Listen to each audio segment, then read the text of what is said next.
রহমতের নবী মায়ার নবী বলেছেন, যুবক, বাবার কবরে তুমি খেদমত পাঠাইতে চাও, মার কবরে তুমি খেদমত পাঠাইতে চাও, দেখো বাবার রক্তের মানুষ কারা কারা দুনিয়ায় আছে, মার রক্তের মানুষ কারা কারা আছে। বাবা কবরে শায়িত, বাবার রক্তের মানুষ চাচা, বাবার রক্তের মানুষ ফুফু, বাবার রক্তের মানুষ চাচাতো ভাই বোন, বাবার রক্তের মানুষ ফুফাতো ভাই বোন। রাসূল কয়, যখনই ফোন দিয়া কইবা, চাচা তুমি কেমন আছো, আল্লাহ নবী কয় যেন কবরে বাবার কাছে তুমি ফোন লাগায় দিছো। একটু আওয়াজ দিয়ে কও না সুবহানাল্লাহ। মা তোমার দুনিয়াতে নাই যুবক, মার কবরে তুমি খেদমত পাঠাইতে চাও। নবীজি বলেন, কেমনে পাঠাইবা? আমি নবী কই তোমার মা দুনিয়াতে নাই, দেখো মার রক্তের মানুষ কারা কারা আছি। দেখো মার রক্তের মানুষ হলো খালা, মার রক্তের মানুষ হলো মামা, মার রক্তের মানুষ হলো নানা নানি, মার রক্তের মানুষ হলো মামাতো ভাই বোন, মার রক্তের মানুষ হলো খালাতো ভাই বোন। যখনই তুমি খালার একটা ফোন দিয়ে কইবা, খালা তুমি কেমন আছো, আল্লাহ রসুল কয়, রে যুবক, যেন মার কবরে তুমি ফোনটা লাগায়া বলছো, মা তুমি কবরে কেমন আছো। রহমতের নবী মায়ার নবী কয়, এজন্য আত্মীয়তার সম্পর্ক রক্ষা করে চলো। আজকে আমরা তো নিজে যদি কোটিপতি হয়ে যাই, শিল্পপতি হই, আমি যদি লন্ডনী হই, তাহলে আমার চাচাতো ভাই গরিব হলে তার পরিচয় দিতে চাই না, ঠিক কিনা জোরা বলেন? আমার রক্তের মানুষ গরিব হলে পরিচয় দিতে চাই না। মার নামে বাবার নামে 10টা 20টা গরু জবাই করে জিয়াফত করি, কিন্তু মার রক্তের মানুষের খবর নেই না, বাবার রক্তের মানুষের খবর নেই না। আল্লাহ নবী কয়, না, বাবার কবরে মার কবরে কিছু পাঠাইতে চাও, বাবার রক্তের মানুষের খবর নেও, তাদের সুখে দুঃখে পাশে দাঁড়াও। যখনই তাদের পাশে তুমি দাঁড়াইলা, যেন বাবার কবরে তুমি বাবার পাশে দাঁড়াইছো। আওয়াজ দিয়ে কন্যা সুবহানাল্লাহ। এজন্য আম্মা জান খাদিজাতুল কুবরা রাদিয়াল্লাহু তাআলা আনহা বলে, না গো নবী না, না গো স্বামী না, না, আপনার কোনো ক্ষতি হইতে পারেই না, আল্লাহ আপনার কোনো ক্ষতি করতে পারে না। এক নাম্বার গুণ হলো ইন্নাকা লাতাসিলুর রাহিমা ওয়া তাহমিলুল কাল্লা, যার বোঝা উঠাইতে পারে না তারে আপনি বোঝা উঠায় দেন। অর্থাৎ যে ঘর চালাইতে কষ্ট হয়, সংসার চালাইতে যার কষ্ট হইতেছে, বউ বাচ্চা নিয়ে চলতে তার কষ্ট হয়, অনেকগুলা সদস্য ঘরে আছে কিন্তু বেচারা ইনকাম কম, কষ্ট হয়। যার চাকরি নেই তারে আপনি চাকরির ব্যবস্থা করে দেন, যার ইনকাম নাই তার একটা ইনকামের ব্যবস্থা করে দেন। এজন্যই তো আমার মায়ার নবীর কাছে যখন ভিক্ষুক ভিক্ষা চাইলো, নবীজি এই টাকা দিয়া তার একটা কোরাল কিডনি দিয়া গাছ কাটার জন্য ফাটাইয়া দিছেন। নবীজি একটা কাজের সন্ধান লাগাইয়া দিছেন। আল্লাহর নবীর কাছে কেউ যখনই অভাবী এসে অভাব দেখাইতো, নবীজি শুধু সাহায্য করতেন তা না, বরং তার একটা যে কোনো কাজের মধ্যে নবী লাগাইয়া দিতে। এজন্য আম্মা জান কয়, না গো নবী, এই গুণ যার আছে তারে আল্লাহ দুনিয়াতে বিপদে ফালাইতেই পারে না, তার উপরে বিপদ আসতেই পারে না, কারণ তার পিছনে মানুষের দোয়া আছে, ঠিক না? যেরকম মানুষের অন্তরের দোয়া আসমানি জমিনি গজব থেকে বাঁচায়, মানুষের দোয়া তোমাকে গজব থেকে বাঁচায়, আযাব থেকে বাঁচায়, অ্যাক্সিডেন্ট থেকে বাঁচায়, টাটা ফোড়া থেকে বাঁচায়, হাত ভেঙে যাওয়া থেকে বাঁচায়, পা ভেঙে দেওয়া থেকে বাঁচায়। আল্লাহ নবী রহমতের নবীর ব্যাপারে আম্মা জান খাদিজাতুল কুবরা রাদিয়াল্লাহু তাআলা আনহা এই কথাটাই বলতেছেন, না গো নবী না, না গো প্রাণের স্বামী না। দ্বিতীয় গুণ হলো আপনি যে সংসার চালাইতে পারে না তারে আপনি চলার ব্যবস্থা করে দেন। ও তাহমিলুল কাল্লা ও তাকসিবুল মাদুমা, যার কাপড় নাই, যার বস্ত্র নাই, তার কাপড়ের ব্যবস্থা করেন। ও তাকরিদুদ দাইফা, আপনি মেহমানদারি করেন, মেহমানদারি করেন, মেহমানদারি করেন। আমার রসুল মেহমান ছাড়া খানা খাইতেন না। নবী কয়, তোমরা মনে করো মেহমানে আইসা তোমরার কমায়, আর আমি রসুল বলি মেহমান আইলে তোমাদের বাড়ায়। মান আরাদা আইয়াবসুতার রিজকা ফালইউকরিম দাইফা। আমি আপনি দেখি মেওয়ান আইসে তো আমার কমছে, 1000 টাকা 2000 টাকা দিয়া বাজার করে আইনা বল মাছ খাওয়ানি লাগছে, এটা আমরা দেখি আমরার চোখে। আর আল্লাহর রসুল বলেন যে আমি রসুল বলতেছি কমছে না, বরং হে আইয়া তোমারে বাড়াইয়া দেয়া গেছে। এবার কোন আমরার দেখা ঠিক না আমার নবীর দেখা ঠিক? জোরে বলেন। ইব্রাহিম খলিল মেহমান ছাড়া খানাই খাইতেন না, খানাই খাইতেন না। একদিন মেহমান পান না, সারাদিন না খাইয়া, পরের দিনও মেহমান নাই, এর পরের দিনও না খাইয়া, এর পরের দিনও মেহমান পান না, পরের দিনও না খাইয়া, 3 দিন হয়ে গেছি আজকে না খাইয়া। আল্লাহ কয় জিব্রাইল তাড়াতাড়ি যাও, মানুষের সুরত দইরা আরো 2 জন ফেরেশতা লইয়া যাও, 3 জন মানুষের সুরত দইরা আমার বন্ধুর বাড়িতে মেহমান হও। আমার বন্ধু মেহমান না পাওয়ানে খানাই খায় না। জোরে কন্যা সুবহানাল্লাহ। আল্লাহ কত বড় গুণ ছিল ইব্রাহিম খলিলের মেহমানদারি। ফেরেশতা 3 জন আইসা হাজির মেহমান হিসাবে। ইব্রাহিম খলিল তো মহা খুশি, মেহমান পাইয়া তিনি 3 দিন পরে খানা খাইতে বইছেন। মেহমান লইয়া খানা খাইতে বইছেন। এইবার এক প্লেট তো একটা সুন্নতি খাবার, খাঞ্চার মধ্যে খানা নিয়ে বসছেন। ইব্রাহিম খলিল খানা খাইতেছেন। 3 জন ফেরেশতা এরা তো খানা খাওয়া চিনে নই না। খানা খাও, ফেরেশতারা খানা খাওয়া চিনেননি। ফেরেশতার ফেটই নাই, খাওন লাগেও না, বিয়া শাদিও লাগে না, বউ বাচ্চাও লাগে না। ফেরেশতারা আল্লাহ বানাইছে এইভাবে। 3 জন ফেরেশতা আসছেন তো উনারে মূলত খাওয়াইবার লাগি, নিজেরা খাইবার লাগি না। এনারা বইছেন প্লেটও, আপ নাড়াচাড়া করতেছেন, খানা এমনি নাড়াচড়া করেন, বুঝাইতেছেন খানা খাইতেছেন।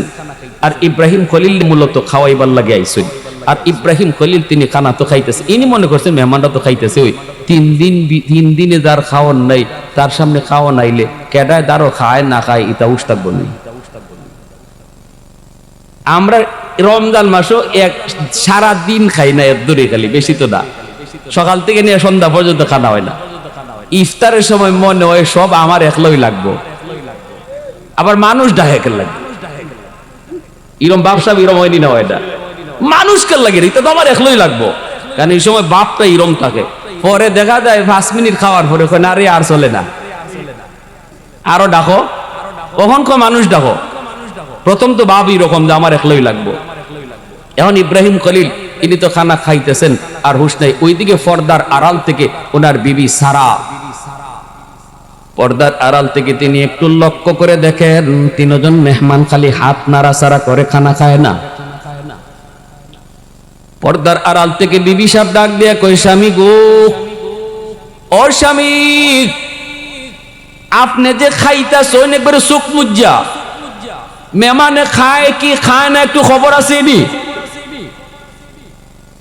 ইব্রাহিম খলিল বিবির আওয়াজ পেয়ে তিনি মেহমানের দিকে তাকায় দেখেন, মেহমানরা খালি মুস্কি আসে, খানা খায় না, খালি হাত নাড়াচাড়া করে। ইব্রাহিম খলিল কয়, কি ব্যাপার ভাই? ও ভাই কি ব্যাপার, তরকারি জাল বেশি হয়েছে নাকি, লবণ কম হয়েছে না বেশি হয়েছে নাকি? ফেরেশতারা তো মুস্কি আসে, কথা কয় না। ইব্রাহিম খলিল খালি ভাই সমস্যাটা কি তা কোন না, কারণ আমরা তো এরকম, তরকারি যদি একটু লবণ বেশি হয় অথবা তরকারি যদি জাল একটু বেশি হয় তাহলেই তো আমাদের টেম্পার গরম, ঠিক না? হ্যাঁ, তখন দেখা যায় ঘরের বিবি সাহেবের উপরে বাংলা গাইল আসেনি না নাই? হ্যাঁ, মাহমুদুল হাসান দেওবন্দি রহমতুল্লাহ গেলি ইনার ইন্তেকালের পরে স্বপ্ন যুগে কয়েকজন আল্লাহর ওলি দেখছেন। দেখে কোন আল্লাহ গো, আল্লাহর ওলি, আপনার সাথে কবরে আচরণ কেমন হয়েছে? ইনি কয়, দরা খাইল ইসলাম, আল্লাহ বাঁচাইছে। বলে কি কেন লাগে? কয় একটা আমল। কিটা? কয় আমলটা হইলো আমার বিবি সাহেব একদিন রাঁধছে, তরকারি এমন লবণ দেওয়া দিছে মনে বুলে 3-4 বার দিলাইছে, মনে নাই লবণ দিতে দিতে তরকারি তিতা, জমের তিতা। আমারে যখন আন্না দিয়েছে আমি একটু মুখে দিয়ে বুঝছি, ওরে বাপরে ভাবিটা তো খাওয়ার মতো না। এখন আমি চিন্তা করলাম যদি বলি বিবি এটা কি জাত তরকারি রাঁধছো, বিবি তো শরম পাইব।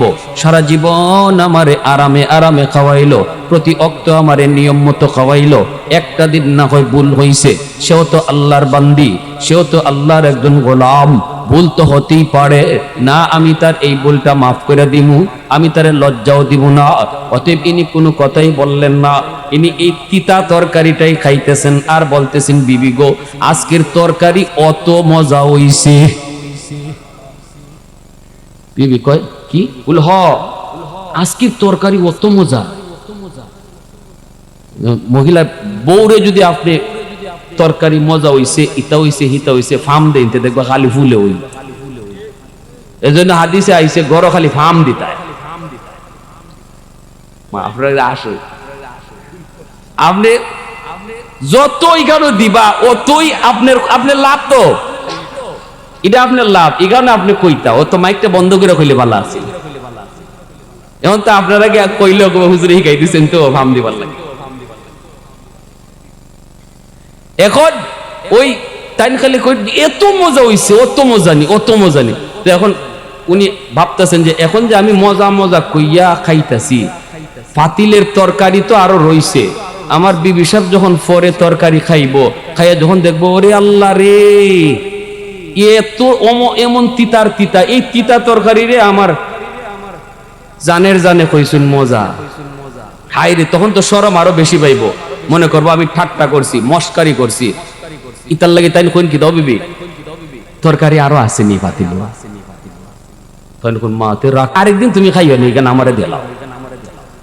উদ্দেশ্য হইল বিবিরে আর খাইবার লাগে দিতা হই না, যাতে বিবি সব টেরই না পায়। সুবহানাল্লাহ জোরে কোন মা কুশিয়ার আর কুল ইসলামী যুব সংঘ বোঝা যায় সবের আদর্শ। আমরা এইরকম আদর্শ, আমরা এইরকম আদর্শ হইলে তো আল্লাহ রহমতে দেশটা আমনি সুন্দর হয়ে যেত, গড়টা জান্নাতি গড় হয়ে যেত।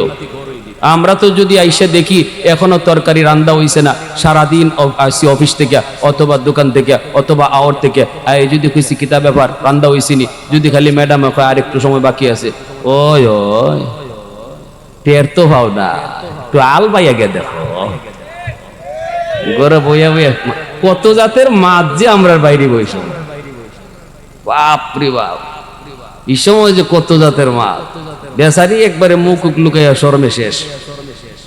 তো দেখা যায় তাই কইতেছেন যে আরেকদিন তুমি খাইও নি, আজকে দিলাও বাকিটা আমারে। বিবি সাহেব তো খুশি, আল্লাহ জামাই যদি কয় যে মজা হইছে, তাহলে তো ফাতিলের সব তরকারি বিবি দিতে রাজি আছে, ঠিক না নি? তারা তো ইটুই চায়। হ্যাঁ এজন্য আমরাও কোনানো খাইয়া গে কই আল্লাহ আল্লাহ ঘরে তুমি রহমত দিও, বরকত দিও, তরকারিটা বড় মজা হইছে। মহিলারা মজা হইছে কইলে পরে এরা খুব খুশি হয়, বেটি আফসোসের ঘরে সারা জীবন জামাই রে খাওয়াই একদিনও কইল না মজা হইছে, হুজুরে একদিন খাইয়ে মজা হইছে।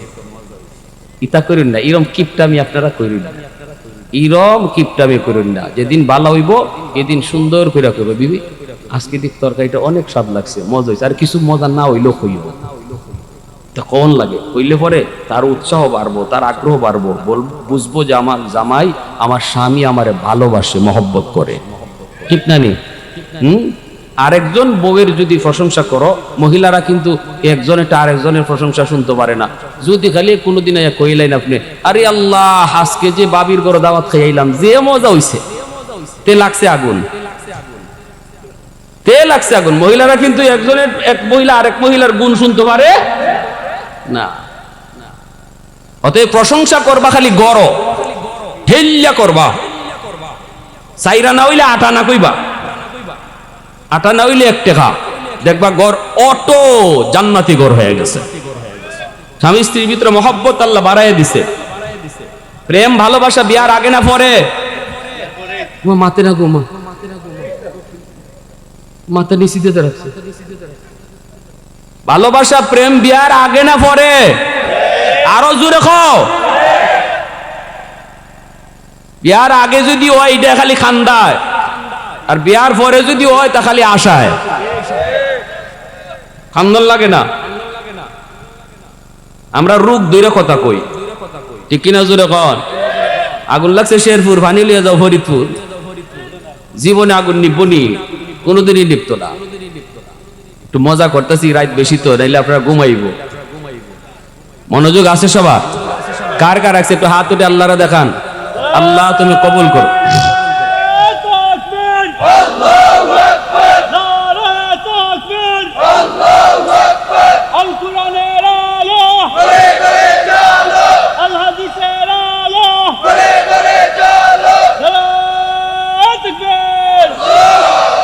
আমার ভাইয়েরা বন্ধুরা এবার একটু মনোযোগ দিয়ে দিলটা নরম করে কথাগুলি বুঝো।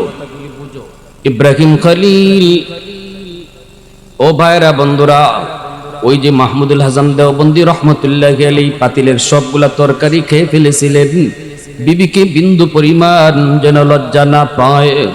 এজন্য আল্লাহর ওলি কয়, কবরে যাওয়ার পর আল্লাহ কয়, মাহমুদুল হাসান জীবন ভর তুমি হাদিস পড়াইছো, হাদিস আমি আল্লাহ তোমার সিনায় দিছি, তুমি এর হক আদায় করছো, বিনিময় আমি আল্লাহর কাছে উত্তমটা পাওয়ার মতো কিছু নাই, তবে উত্তম বিনিময় তুমি পাইয়া গেছো। আমার একজন বান্দির একটা দোষ তুমি গোপন করে রাখছিলা, দুনিয়ার কাউকে তুমি জানাও নাই, তুমি জানো আর আমি আল্লাহ জানি। ওই দিন তরকারিটা কেমন হয়েছিল দুনিয়ার কেউ জানে না, শুধু তুমি জানো আর আমি আল্লাহ জানি। আজও পর্যন্ত তোমার মরণের আগ পর্যন্ত তোমার বিবি জানে না ওই দিন কেমন তরকারিটা তুমি খাইছো, এত তিতার তিতা। ওই আমলটা আমি আল্লাহ এত পছন্দ করেছি, এত পছন্দ, ওই আমলের উসিলায় আমি তোমার জান্নাতের উঁচু মাকাম আমি দান করলাম। এজন্যই ভাইরা আমার, আল্লাহর খলিল ইব্রাহিম তিনি ফেরেশতাদেরকে বলেন ভাই তোমরা সমস্যা পাইছো নাকি তরকারিতে, জাল বেশি নাকি লবণ কম নাকি একটু কও। ফেরেশতারা এইবার তখন পরিচয় দেয়, ও আল্লাহর খলিল আমরা মানুষ না, আমরা নূরের তৈরি ফেরেশতা, আমরা খাইতে আসি নাই, আপনারে খাওয়াইতে আইছি। আজকে 3 দিন হয়ে যায়, 3 দিন হয়ে যায়, এই 3 দিনের ভিতরে আপনি মেহমান পান না, বিদায় আপনি খানা খান না। আল্লাহ আমাদেরকে মানুষ রূপে পাঠাইছে আপনারে খানা খাওয়াইবার লাগি। আল্লাহু আকবার, জোরে বলেন। এজন্যই আম্মা জান খাদিজাতুল কুবরা রাদিয়াল্লাহু তাআলা আনহা বলেন, নবী গো না, আপনি ভয় পেন না, ভয় পেন না, ভয় পাওয়ার কোনো কারণ নাই, আপনার কোনো ক্ষতি হইতেই পারে না, আল্লাহ আপনার কোনো ক্ষতি করতেই পারে না, কোনো বিপদ আপদ আপনার উপরে আসতেই পারে না, কারণ আপনার পিছনে মানুষের দোয়া আছে, আত্মীয় স্বজনের দোয়া আছে, গরিবের দোয়া আছে, মেহমানের দোয়া আছে। আল্লাহু আকবার, জোরে কোন। ওয়াতুইনু আলা নওয়াইবিল হক, সব সময় আপনি ভালো কাজে মানুষকে ডাকেন, মন্দ কাজ থেকে বিরত রাখেন, এই গুণগুলি আপনার ভিতরে আছে।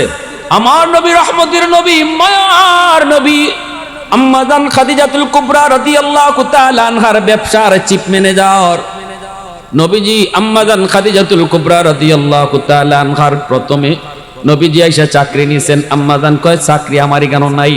নবীজির চাচা আবু তালিব, আল্লাহর নবী ডাক দেয়া কয়, চাচা আমি একজন জোয়ান মানুষ, বেকার থাকতে ভালো লাগে না, বেকার থাকতে ভালো লাগে না, বেকার হলো সমাজের জন্য বোঝা, বেকার হলো দেশের জন্য বোঝা, যে বেকার থাকে তার মাথা শয়তানের আড্ডা, বেকার মানুষগুলা তারা সমাজে খারাপ কাজে লেগে যায়, বেকার যুবক গাঞ্জা খায়, ইয়াবা খায়, বেকার যুবক সে খারাপ কাজে মগ্ন হয়। অতএব না না চাচা আমারে আপনি কাজে লাগায়া দেন, যে কোনো একটা কাজে আপনি লাগায়া দেন।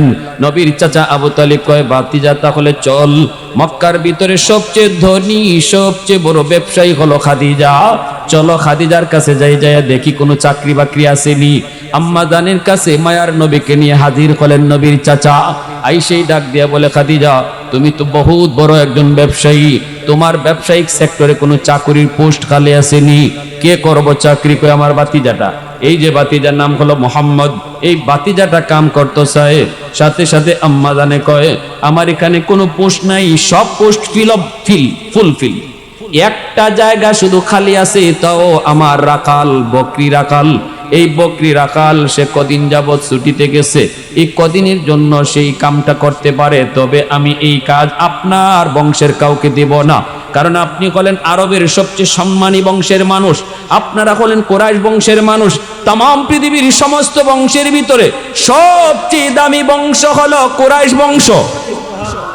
এই বংশের মানুষ না না, তারে আমি ওই রকম একটা ছাগল চড়ানির চাকরি দিতে পারি না, না না এই চাকরি দিতে পারি না, তবে খবর রাখেন যদি কোনো পোস্ট খালি হয় আমি আপনার বাতিজারে চাকরি দিব। এই বইলা আম্মা জান বিদায় দিয়ে দিলেন। নবীকে নিয়ে নবীর চাচা ফিরত আসতেছেন। আমার নবীর মন ভালো না, নবী তো কাম চায়, নবী তো কাম কর্ম করে খাইতে চায়, নবী তো বেকার থাকতে চায় না। এইবার নবী বলতেছে, চাচা আমারে এই কামটা ওই দেন, যেই কামটা বকরি রাখালির ইটা ওই দেন, এই চাকরিটা আমি কর্ম। ভাতিজা এটা কস কি তুই, আমাদের বংশের একটা ইজ্জত আছে, বংশের একটা ইজ্জত আছে। আল্লাহ নবী কয় চাচা, কর্ম যদি ছোট হয় এটাকে ঘৃণা করতে নাই, এটাকে ছোট চোখে দেখতে নাই। কর্ম কর্ম যদি হালাল হয় এটাকে সব সময় বড় মনে করতে হয়। কারণ এই কাজ আর কর্ম আর চাকরি মানুষে খাওয়ায় না, খাওয়ায় মূলত কে? আওয়াজ দিয়া বলেন কে? অতএব কাজটা যদি হালাল হয়, ছোট হোক বড় হোক, আল্লাহ এই কাজের উসিলায় আমাকে আপনাকে খাওয়ায়। চাকরি আমারে খাওয়ায় না, ব্যবসা আমারে খাওয়ায় না, জমি জমা আমারে খাওয়ায় না, আল্লাহ এই উসিলায় আমাদেরকে খাওয়ায়। ঠিক না? ঠিক না? নবী কই না গো চাচা, কখনো কোনো কর্মকে ছোট করে দেখা ভালো মানুষের কাম না। আপনি আমারে এই কাজটাই দেন। নবীজির চাচা আসলেন, আইসা ডাক দিয়া কয় খাদিজা, আমার ভাতিজা ঈদই করব। নবীজি এই চাকরিতে জয়েন করলেন। ছাগল নিয়ে নবী চলে গেলেন হাওড়ে। নবীজি হাওড়ে গেলেন, ছাগলগুলা খাইলো, পেট ফাতাই করে সবগুলা ছাগল আইছে। আম্মাজান খাদিজাতুল কুবরা কয়, হায় হায়, আমার ছাগলগুলি কোনো দিন তো এত পেট বইরা খানা খায় না। হায় হায়, কই রাখে আমারই রাখালে। কয়েকদিন যাওয়ার পরেই দেখে প্রতিটা ছাগলের চেহারা সুন্দর হয়ে গেছে, নাদুস নুদুস। এইবার আম্মাজান কয়, আমার একটু দেখা দরকার, আমার রাখালে বকরি রাখে কই? আগেও তো রাখালে রাখতো, কিন্তু রাখে কই? ছাদের উপরে ওইটা তিনি তাকায় দেখেন মায়ার নবী, দয়ার নবী, তিনি ছাগল রাখালি করেন। আর নবীর মাথার উপরে একটা মেঘের আবর নবীকে ছায়া দিয়া রাখছে। আম্মাজান দেখি একটা বিষাক্ত সাপ নবীকে ফনা দইরা বাতাস দিতেছে, আর নবীর ছাগলগুলি বাগে রাখালি করতেছে। এই দৃশ্য তিনি ছাদ থেকে দেখাই আম্মাজান চিৎকার দিয়ে আল্লাহু আকবার। এই যুবক তো সাধারণ কোন যুবক নয়। আল্লাহু আকবার জোরে বলেন। হায়, আমি তো একজন মহামানবকে চাকরি দিছি, এ তো সাধারণ কোন যুবক নয়। সাথে সাথে আম্মাজান সকল চাকরিজীবীদেরকে ডাকলেন, সকল কর্মজীবীদেরকে ডাকলেন, চিফ ম্যানেজারকে ডাকলেন, সুপারভাইজারকে ডাকলেন, ক্যাশিয়ারকে ডাকলেন, সব ম্যানেজারগুলাকে ডাকলেন। ডাইকা তিনি মিটিং কল করলেন। মিটিং কল করে তিনি মালিক আজকে বলতেছেন, শোনো, জরুরি একটা এজেন্ডা নিয়ে বসেছি। এজেন্ডা হলো আজকে থেকে আমার সকল সেক্টরের সকল ম্যানেজারের ম্যানেজার একজন হবে। সকল ম্যানেজারের ম্যানেজার যে হবে, সেই ম্যানেজার আমি ঠিক করেছি যারে চিফ ম্যানেজার কয়। জানোনি সে কে? সবাই জানতে চায় সে কে। তখনই আম্মাজান কয়, সে হলো আমার এই ছাগল রাখাল। কয়েকদিন আগে যারে আমি ছাগল রাখালিতে নিয়োগ দিছি, সেই যুবক যার নাম হলো মোহাম্মদ, সেই হবে আজকে থেকে আমার সকল ব্যবসার চিফ ম্যানেজার। সব ম্যানেজার বেখা হয়ে গেছি। কই 2 দিন হয়েছে না আইসে, পেটারে আপনি চিফ ম্যানেজার বানাই দিয়েছেন, আমরা চাকরি করবোই না। ম্যানেজার এক অমুকে কয় আমি চাকরি রিজাইন দিলাম, ক্যাশিয়ারে কয় আমি চাকরি রিজাইন দিলাম, হেমুকে কয় আমি রিজাইন দিলাম। আম্মাজান কয় অসুবিধা নাই, রাস্তা মাপো, যার যার বাড়ি যাও। সব বাড়িতে আইছে। এখন বউ 2 দিন পরে কয়, কি ব্যাপার, ঘরে বই রইছ, চাকরি যাও না? কয় কেমনে যাইমু? 2 দিন হয়েছে না, এক বেটা আসছে, এক যুবক আসছে, তারে এখন চিফ ম্যানেজার বানাই দিছে, আমরা কোনো দামই নেই, এজন্য চাকরি চাইরে আইছি। বউয়ে কয়, এখন ঘর চলতো কেমনে, বাচ্চা কাচ্চা খাইতো কেমনে? 2 দিন ধরে যে ঘর খাওয়ার নাই, বুঝতেছো নি? ম্যাডামে কারে চিফ ম্যানেজার বানাইবো, কারে কি করবো, এটা তোমার কি? তোমার দরকার হইলো তুমি চাকরি করতে, মাস শেষে বেতন পাইতে, তাড়াতাড়ি অফিসে যাও। ঘরের ঠেলা হইলো বড় ঠেলা, ঠিক কিনা জোরে? এমন ঠেলা সব আইসিন। আবার এদিকে আম্মাজান আমার রসুলকে কইতেছে, মোহাম্মদ আপনি 90 দিনের জন্য সিরিয়া চলে যান ব্যবসায়, 90 দিনের জন্য ব্যবসায়িক কাফেলা নিয়ে যান, আর এদিকে আমি সামাল দিতেছি। নবী কিন্তু বারবার নিষেধ করছেন, আপনি এটা কইরেন না, আমি মাত্র জয়েন করছি, আমার আপনি চিফ ম্যানেজার বানায়েন না, আমি এত কিছু বুঝি না। আম্মাজান কয়, আপনার বোঝা লাগতো না, যা বুঝার আমি বুঝছি, আমি বুঝছিও দেখছিও। আল্লাহু আকবার জোরে বলুন। নবীকে পাঠিয়ে দিয়েছেন 90 দিনের জন্য সিরিয়ায়, আর এইদিকে সব ম্যানেজার হল আইসে, আইয়া আদর করে দাঁড়াইছে, ম্যাডাম বলে গেছি আমরা চাকরিতে আবার নিয়োগ দেন, ঘর থেকে প্রেশার আইছে। তখন আম্মাজান কয়, চাকরিতে নিয়োগ দিতাম পারি, আগে কাগজ একটা স্বাক্ষর দেওয়ান লাগবো। কই যে কোনো স্বাক্ষর নেন আপনি, অসুবিধা নেই। আম্মাজান কই, কাগজে লেখো আমার চিফ ম্যানেজার যে কোনো সিদ্ধান্ত নিতে পারে, তোমরা চুচা করতে পারবা না, একটা আওয়াজ করতে পারবে না। আমার চিফ ম্যানেজার যা সিদ্ধান্ত দিবে তার ব্যাপারে বিন্দু পরিমাণ আওয়াজ চলবে না। সবাই স্বাক্ষর দিয়া একবারে গারাইয়া পরে সব লাইনে আবার চাকরিতে নিয়োগ দিছেন। এদিকে আল্লাহর নবী সিরিয়ায় 90 দিন চলে গেল, অল্প 2টা দিন আর বাকি আছে। আম্মাজান ছাদের উপরে উইটা বান্ধবীদেরকে সখীদেরকে নিয়ে তিনি নবীর অপেক্ষায় দাঁড়ায় রইছে। তিনি তো আল্লাহর নবীর ওই দিনের চিত্র দেখার পরপরই মনের ভিতরে নবীর প্রতি দুর্বলতা চলে এসেছে। আল্লাহর নবীর প্রতি তার প্রেম, তার ভালোবাসা অন্তরের ভিতরে জন্ম নিল। স্বপ্ন যুগ মায়ার নবীর চেহারা আম্মা জানে দেখে। তিনি তো এই সেই নারী, যেই নারীকে বিয়ে করার জন্য মক্কার বড় বড় জমিদারের ছেলেরা পর্যন্ত পাগল, বড় বড় রাষ্ট্রপ্রধানের প্রিন্সেরা পাগল, যুবরাজরা পাগল। আরবের সবচেয়ে সুন্দরী নারী ছিলেন আম্মাজান খাদিজাতুল কুবরা। যদিও তার বয়স 40, যদিও এর আগে 2টা বিয়ে হয়েছে, কিন্তু এরপরে ওনাকে বিয়ে করার জন্য লাইন ধরে আছে যুবরাজরা, প্রিন্সের মতো লোকরা। সবাই লাইন ধরে বসা, কিন্তু ইনি কারো বিয়েতে রাজি হন না। পুত পবিত্রা ওনার উপাধি। আরবের জমিনে ওনাকে তাহেরা কইয়া ডাকা হতো। পুত পবিত্রা একজন নারী হিসাবে সবাই চিনত। আদর্শ তার অনেক সুন্দর, চরিত্র অনেক ভালো। ওই অবস্থায় নবীজির প্রতি দুর্বল। উপরে উইটা নবীর পাহাড় নবীর দিকে তাকায়, নবী কখন আসে, আমার ম্যানেজার কখন আসে, আমার ম্যানেজার কখন আসে। বান্ধবীদেরকে কয়, বান্ধবীরা বল বল, তোরা যদি আগে কেউ কও ওই যে তোমার ম্যানেজার আয়, আমি তোরে যত ইচ্ছা মিষ্টি খাওয়াইমু। সব সাইয়েছে শামশিরিয়ার দিকে। কেডায় কইতো ওই যে তোমার ম্যানেজার আইতেছে। আর খালি কই, সখীরা কোনা আমার ম্যানেজার দেখতে কেমন, কোনা তার হাসিটা কেমন, কোনা তার কথাগুলি কেমন। সকলি খালি কই তোমার ম্যানেজার ম্যানেজার না, বেনজির বেবিসাল, দুনিয়াতে তার মতো আরেকজন হইতেই পারে না। এটা তো আমার আল্লাহর কথা। জিব্রাইল যখন কইছে, নবী গো আমি তামাম দুনিয়া ঘুরছি, আপনার মতো আরেকজন পাইছি না। আল্লাহ কই, জিব্রাইল তুমি ফাইবাই কেমনে, আমি বানাইলেন না ফাইতায়। সুবহানাল্লাহ, জোরে কও। আমি আল্লাহ আমার বন্ধুর মতো আরেকজন বানাইলে তো তুমি দেখবা, আমি তো বানাই নাই, তাহলে দেখবা কি কইরা? হঠাৎ করে আম্মাজান নিজেই চিল্লি মারছে, ওই যে আমার ম্যানেজার আসতেছে। সবাই তো অবাক, কই আমরা দেখলাম না, তুমি হঠাৎ করে চিল্লি মারছো, ওই যে আসতেছে, কই দেখছো? আমরা দি দেখি না। কই তোরা দেখতি না, আমি দেখছি। কই কেমনে দেখছো? কই আমি যেদিন ছাদের উপরে উইটা রাখালকে দেখতেছিলাম, সেদিনও দেখেছি তার মাথার উপরে একটা আবর। ওই যে শামশিরিয়ার দিকে দেখ, একটা আবর এভাবে আইতেছে। আমার মনে হয় এই আবরের ছায়ার নিচেই আমার ম্যানেজার। একটু পরেই তোরা দেখবি, একটু পরেই তোরা দেখবি, আমি আবর দিকে বুঝে ফেলেছি এর নিচেই আমার ম্যানেজার। হঠাৎ করে তারা তাকায় দেখি, সত্যি সত্যি সেই আবরের ভিতরে থেকে আমার নবীর চেহারা দেখা যায়। আল্লাহু আকবার, জোরে বলেন। নবীজি চলে আসলেন। এইবার আম্মাজান খাদিজাতুল কুবরা খুশিতে গোটা ডিপার্টমেন্টকে তিনি মিষ্টি খাওয়াইলেন, সবাইরে তিনি খুশি করলেন। বান্ধবীরে পাঠাইয়া দিলেন, বান্ধবীরা আমি আর পারি না, যা যা তোরা বিয়ার প্রস্তাব দে। আল্লাহর নবীর কাছে নবী খাদিজার বান্ধবীরা এসে কয়, মুহাম্মদ তোমার মালিকরে কেমন লাগে? কয় ভালোই তো, ইনি তো অনেক ভালো। কয় আর কিছু কও না? রাসূল কয় ভালো, উনি অনেক ভালো, উনি অনেক উদার মনের, ভালো তো। বান্ধবীরা কয় তোমার মালিক তো তোমার প্রতি দুর্বল হয়ে গেছে, তোমাকে ভালোবেসে ফেলেছে, সে তো তোমাকে বিয়ে করতে চায়।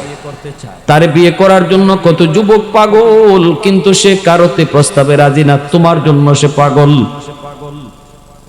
আল্লাহ নবী কি, আমি চাকরি করলাম না, তো সে চাকরি তৈয়া সোজা চাচার বাড়ির গা। চাচাকে বাতি যে কি হয়েছে? আল্লাহ রসুলকে আমি চাকরি করতাম না। কেন? কয় মহিলা এমনি তো খুব ভালো, কিন্তু বেশি সুবিধা না। কোনো কি হয়েছে? কয় আমার বিয়া করতে কয়। আচ্ছা চাচা কোন তো? আমি হইলাম তার একজন কর্মচারী, সে হইল আরবের সবচেয়ে ধনী। কেমনে মিলে? আমার নাই ঘর, আমার নাই বাড়ি, আমি চাচার ঘর খাই। বউ আনলে রাখমু কই? হ্যাঁ, সকালেও আপনি ঘরে খাইয়া গেছি, ঠিক না? নবীজি চাচা আবু তালিব কথা তো ঠিক হইল, আচ্ছা ভাতিজা চাকরি না করলে না। পরের দিনে আম্মাজান খাদিজাতুল কুবরা নিজে বউ হইয়া রসুলের বাড়ি হাজির হয়ে গেছে। নবীজির চাচা আবু তালিব কয়, খাদিজা কি উদ্দেশ্য নিয়া? আম্মাজান কয়, আমি ভিক্ষা নিতে এসেছি, ভিক্ষা চাইতে এসেছি। নবীজির চাচা আবু তালিব কয়, আমার কাছে তোমাকে দেওয়ার মতো তো ভিক্ষা নাই, তুমি তো আরবের সবচেয়ে ধনী, আমি তোমাকে কি দিব? আম্মাজান কয়, আছে, আমি আপনার ভাতিজা মুহাম্মদকে ভিক্ষা চাই। আপনি যদি আমাকে আপনার ভাতিজার বউ বানায় নেন আর আপনার বাড়ির উঠানটা ঝাড়ু দেওয়ার সুযোগ দেন, আমি নিজের ধন্য মনে করব। নবীজির চাচা আবু তালিব তিনি তো অবাক হয়ে গেলেন। প্রথমে তিনি বিশ্বাসই করেন নাই, আসলে ঘটনাটা এমন হইতে পারে। খুশিতে নবীর চাচা খুশি, বলতেছে ঠিক আছে একটু দাঁড়াও, আমার ভাতিজার একটু জিগাই। আল্লাহর নবীর কাছে চাচা ঈশা কয়, চাচা রে, ও বাবা, বাজান বাজান, খাদিজা আইসি নিজেই, ও বাজান বাজান, এবার ফিরায় দিস না। এমন কপাল কয়জনের আছে? এই কপাল কয়জনের আছে? বাবা তুই রাজি হয়ে যা। আল্লাহ নবী রহমতের নবী কয়, চাচা আমি রাজি ওইমু, তবে কিছু শর্ত আছে। নবীজির চাচা এসে কয়, খাদিজা আমার ভাতিজা রাজি হইছে, তবে শর্ত আছে। আম্মাজান কয়, শর্ত একটা না দুইটা না 100টা দিলেও রাজি। চাচা ঈশা কয়, ভাতিজা খাদিজার শর্ত 100 দিলেও রাজি, কয়টা তুমি দিবা? নবী কয়, 3টা। নবীর চাচা আবু তালিব কয়, মাত্র 3টা, আরো 2-1টা বাড়ানা ভাতিজা। খাদিজা তো রাজি আছে, কম খেল লাগি কইতে বেটা, আরো 2-1টা বাড়ানা। আল্লাহ রাসূল কয়, চাচা বেশি লাগতো না, আমার 3টা শর্ত রাজি হইলই আমি বিয়াত রাজি। ঠিক আছে ভাতিজা, 3টা শর্তের মধ্যে একটা শর্ত একটু গাড়াইয়া কইস, সারা জীবন খুব অভাবে কাটাইছি রে বাবা, খুব কষ্টে দিন ভাত গেছে। একটা শর্ত চাচার মুখের ফাঁসাইয়া কইস।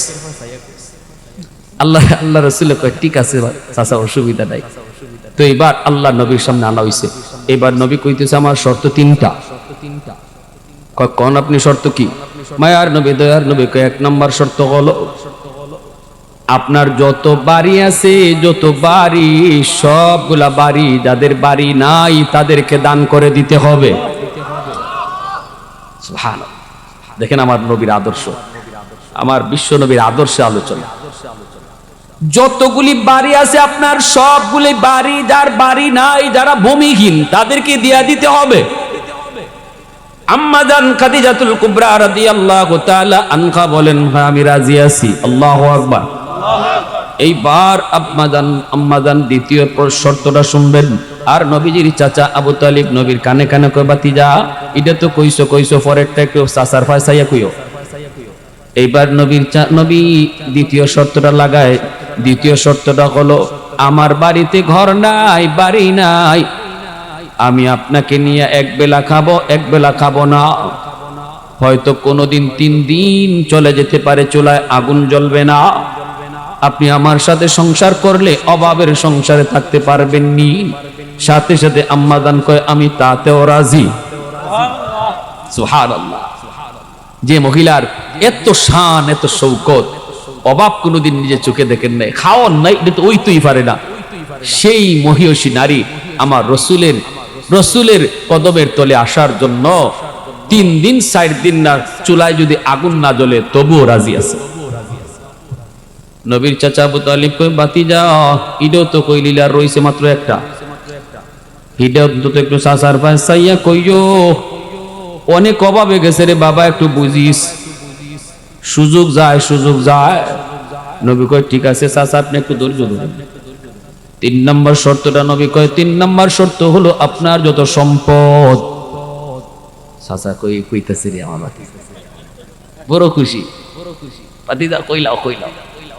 আল্লাহ নবী কয়, আপনার যত সম্পদ, সব সম্পদ আল্লাহর রাস্তায় দান করে দিতে হবে। আল্লাহু আকবার। উলফত মে তেরি ওয়াইসি নে দান কো তোরা, আবু বকর উমর নকশ কদম তেরা না চোরা, बू बकर उमर नक्श कदम तेरा न चोरा ऐ उशाक नबी वाके असरार मदीना सुल्तान का सुल्तान है सुल्तान मदीना सरकार का सरकार है सरकार मदीना गुलजार का गुलजार है गुलजार मदीना मोहब्बतेर साथे आवाज दिया कोन अल्लाहु আকবার এইবার যেই মাত্র নবী কয় সব সম্পদ আল্লাহর রাস্তায় দান করে দিতে হবে সাথে সাথে আম্মা জান কয় আমি এতেও রাজি কিন্তু নবীর চাচা আবু তালিবে কয় তোর বিয়া তুই কর আমি গেলাম মনের আশা পূরণ সবগুলি সম্পদ আমার নবীর পায়ের তলে দিয়ে দিলেন নবীজি একে একে সবগুলি সম্পদ আরবের গরিব মানুষের ভিতরে নবী বন্টন করে দিলেন আল্লাহু আকবার জোরে বলেন এজন্য আল্লাহকে বন্ধু ও বন্ধু জানোনি জানোনি তোমার স্ত্রী খাদিজার জন্য আমি আল্লাহ সালাম পাঠাইছি নবীজি হেরা গুহার ভিতরে নবী মগ্ন জিব্রাইল আমিন নবীর পাশে বসা আল্লাহর নবীর সাথে জিব্রাইল কথা কয় ওই অবস্থায় আম্মা জান খাদিজাতুল কুবরা সকাল সন্ধ্যা এত বড় উঁচু পাহাড়টা বায়া বায়া বায়া বায়া নবীর জন্য তিনি হালকা পাতলা নাস্তা নিয়া ওই গারে হেরার মধ্যে তিনি আসতেন এ যুবক যদি মক্কা মদিনায় যাও আরাফা মুজদালিফা দেখার জন্য তোমারে নিয়ে যাবে জিয়ারায় ওই দিন তোমাকে দেখাবে গারে হেরা এই সেই গারে হেরা যেখানে আমার নবী ধ্যানে মগ্ন ছিলেন নবীর উপরে কোরআন নাজিল হয়েছিল এই সেই গারে হেরা যে গারে হেরায় উঠতে গেলে তোমাকে অনেক সময় লাগবে হাঁটু ভেঙ্গে আসবে পারবা না সাহস পাইবা না এখন তো জায়গায় জায়গায় রাস্তা কইরা জায়গায় জায়গায় স্টেশন বানায়া জুস রাখছে পানি রাখছে ছোট ছোট টং বইছে দোকান বইছে কিন্তু ওই সময় তো এমন রাস্তাও ছিল না জায়গায় জায়গায় পানির জুসের ব্যবস্থাও ছিল না কিন্তু আম্মা জান খাদিজাতুল কুবরা ওই পাহাড় ডিঙ্গায়া ডিঙ্গায়া পাথর ডিঙ্গায়া ডিঙ্গায়া আমার নবী পর্যন্ত গারে হেরায় তিনি হাজির হইতেন নবীর জন্য নাস্তা লইয়া জিব্রাইল কয় নবী গো ওই যে তাকায়া দেখেন আপনার প্রিয়তমা স্ত্রী খাদিজা আইতেছে আল্লাহর রাসূল কয় জিব্রাইল আমার খাদিজারে তুমি কেমনে চিনো জিব্রাইল কয় নবী গো খাদিজাকে শুধু আমি জিব্রাইল একা চিনি না খাদিজাকে আসমানের সকল ফেরেশতারা চিনে আল্লাহ তারে সালাম জানাইছে ওগো নবী সালামটা যখন দিবেন আমি জিব্রাইলের সালামটাও পৌঁছায় দিয়েন সুবহানাল্লাহ জোরে কোন আর একটু জোরে কোন সুবহানাল্লাহ আয় ভাইরা যুবক এজন্য বলছিলাম আমার আম্মা জান খাদিজাতুল কুবরা আমার নবীর দুঃখের দিনের স্ত্রী রাসূল যখন দাওয়াতের কাজ করতেন নবীজি একবার দাওয়াতের কাজ করতে গেছেন আবু জাহেল নবীকে আঘাত করছে নবীর মাথাটা ফাটায়া দিছে আল্লাহর নবী ঘরে আইছেন নবীর মাথা দিয়া রক্ত ঝরে আম্মা জান খাদিজাতুল কুবরা নবীকে এইভাবে বুকে জড়ায় নিলেন মাথার এই রকম রক্তগুলা নবীর মুছে দিতেছেন কুলের মধ্যে বসায়া আম্মা জান চুলের রক্ত মুছতেছেন আর চোখের পানি জড়ায় জড়ায় কাঁদতেছে এইদিকে নবীর এই হত্যার নবীর এই আঘাতের বদলা নিবকে নবীজির আপন চাচা যার নাম হলো আমিরে হামজা আমিরে হামজা নবীর সমবয়সী নবীর আপন চাচা হইল নবীর সমবয়সী নবীর বন্ধু বাল্য বন্ধু নবীর খেলার সাথী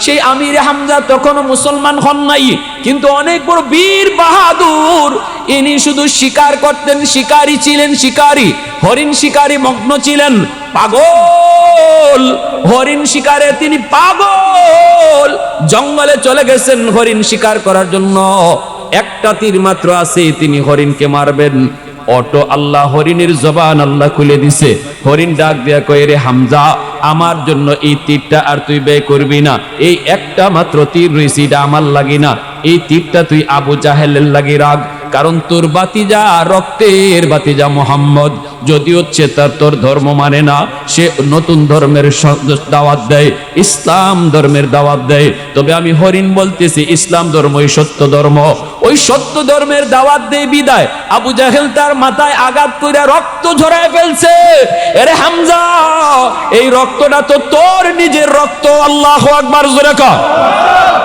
এই রক্ত তোর রক্ত তোর রক্ত ঝরাইছে এই আবু জাহেলে আর তুই এখানে শিকারি করতে আইছো সাথে সাথে আমির হামজা হরিণের কাছ থেকে এই জবান পাইয়া তিনি তীরটা আটকায় ফেললেন, পশমগুলা দাঁড়ায় ফেললো, সুজা দৌড়ে বাড়িতে আসলেন।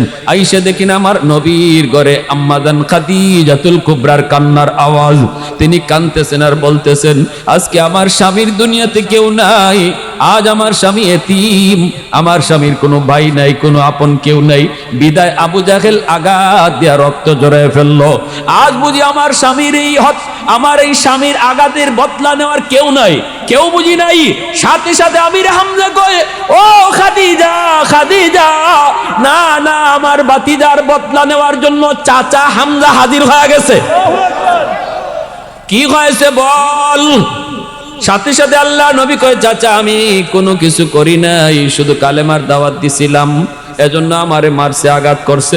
সাথে সাথে আমিরে হামজা তলোয়ারটা লইয়া সোজা আবু জাহেলের দিকে রওনা দিলেন। যায় দেখেন আবু জাহেল সান্ডা ফান্ডা লইয়া এক জায়গায় বইয়া তারা তামসা করে, মজাক করে, কয় দিয়াইছে মোহাম্মদের মাথা ফাটাইয়া। সাথে সাথে আমিরে হামজাকে মজলিসে হাজির। এ আবু জাহেল শোন, মোহাম্মদের চাচা আমির হামজা আইছে। আল্লাহু ফান্ডাগুলি যারা কাছে ছিল ওরা দৌড় দিয়ে আইছে আমির হামজারে ধরব। এমনি আবু জাহেলে কয়, সাবধান, তোরা কেউ লড়িস না, কারণ তোরা হামজারে না চিনলেও আমি চিনি। আল্লাহু আকবার জোরে কয়, আগুন যদ্দূর আছে ওদ্দূরই থাকুক, আর বাড়াইস না, ঠিক কিনা জোরে কয়। আমারে মারছে ওদ্দূরই থাকুক, আর বাড়াইও না, হামজারে আমি চিনি, মারছে মারক। এমনি কয়, হামজা একটু থাম, আর মারিস না, হামজা একটু থাম, দোস্ত একটু থাম, শুন তোর বাতিজা কেন নতুন ধর্মের দাওয়াত দেয়। এমনি আমিরে হামজা কয়, আমার বাতিজা ইসলাম ধর্ম দাওয়াত দেওয়ার অপরাধে যদি তুই আমার বাতিজারে মারস, তাহলে এই মুহূর্তে আমি ঘোষণা দিলাম, আজ থেকে আমি হামজাও ইসলাম ধর্ম গ্রহণ করলাম। আল্লাহু আকবার। কৌনৈন মুখতার খোদা তুমকো বানায়া, कौनैन मुख्तार खुदा तुमको बनाया, उम्मत का निगाहबान खुदा तुमको बनाया। मौला मेरा आका मेरा रहमत की नबी है, तजदार मदीना है तो माह अरबी है। अशजार ने देते हैं नबूवत के शहादात, तशकीक कमर में है तो अंगुल की इशारात, तशकीक कमर में है तो अंगुल की इशारात। একটু জোরে সুরে কোন আল্লাহু আকবার, আর জোরে আল্লাহু আকবার। নবীজি শেষ একখান কথা কই শেষ দিতেছি। একটা ঘটনা, আল্লাহ রাসূল একদিন নাস্তা খাইতে বইছেন আম্মাদান আয়েশা সিদ্দিকা রাদিয়াল্লাহু তাআলা আনহাকে লইয়া।